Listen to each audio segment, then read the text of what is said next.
So, ayan na nga, diba? So, tutur ko po kayo sa ating room. So, let's start with this tour. Char. So, ayan. May. Here is the bathroom. Kakagaling ko lang sa work, sorry na. And, ayan, meron siyang, CR syempre. And then, yung shower. Yan yung shower. At bathtub with jacuzzi. And we have a new towel dahil kakauwi ko lang from work. 5 PM uwian namin. And ito is a cabinet. Kasama nito. Cabinet din to. Pero wag na natin buksan kasi magulo.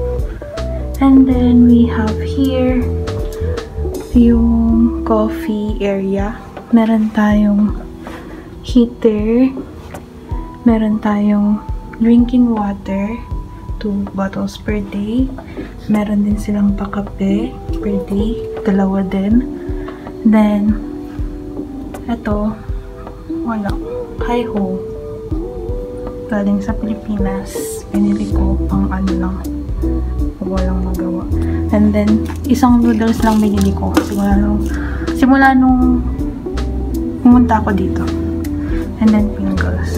Ayan. So, ayan yung itsura niya. Okay. And then, dito naman sa baba, kung makikita nyo, meron tayo dito mini ref. Hindi ko alam kung kita siya. Ayan. Meron tayong mini ref. So, tingnan natin kung anong laman. Tubig. Tubig and then another water tinago ko. Kasi hindi ko naiinom yung 2 bottles per day na ano. And then, gatas. And then, ito, pasalubong ko to sa mga bata. Then, yon yung pagkain ko kagabi. Yan. Tapos, tinapay din na baon ko sa airport. Ayan siya. And then, sa baba, yan yung maleta ko.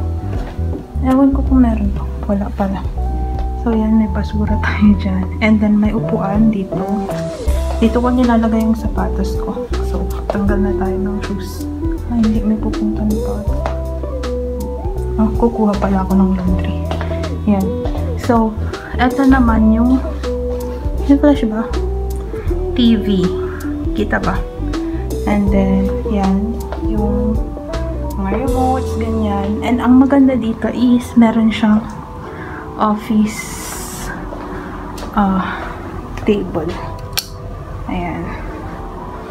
Yan. So, ang ganda magtrabaho dito. Kasi meron din siyang swivel chair. Yan. Diyan yung wifi, router, at next naman is punta tayo dito. So, ito yung side table niya. Dalawa yung side table. So, kapapakita ko yung kabuuan niya. Ayan.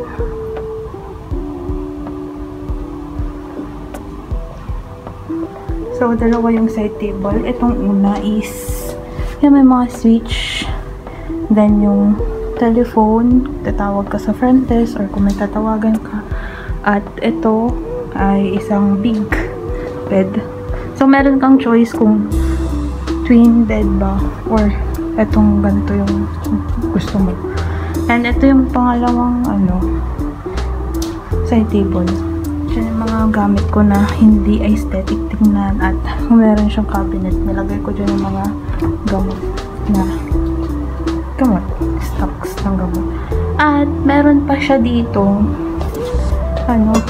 isa pang table. So, kung gusto mo magtambay-tambay dyan, ayan, pwede din. So, ayan yung aircon niya. Ayan. Maganda din dito is, malapit lang siya sa Maya Shopping Center. So, ayan yung Maya Shopping Center. Anong oras na ngayon? Tingin ko mga 5:50 na. So, yan yung Maya Shopping Center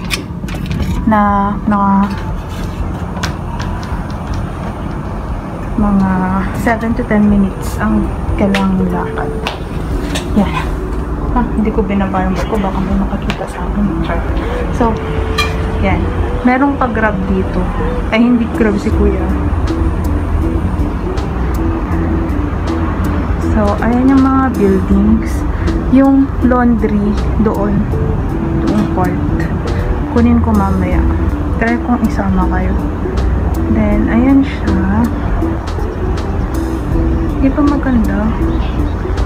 Ayan yung Maya Shopping Center. Then, may mga kainan dyan. Balik na tayo. So,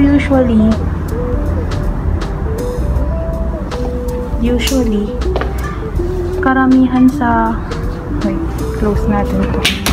Karamihan sa kapag ka pumunta ka ng Maya, karamihan sa mga makikita mo foreigners.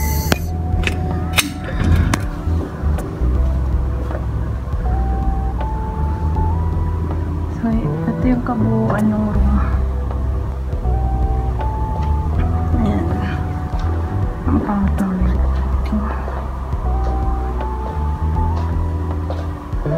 Karamihan sa nandito foreigners. So, pero pagdating sa mga mga nagtitinda ganyan, kahit dun sa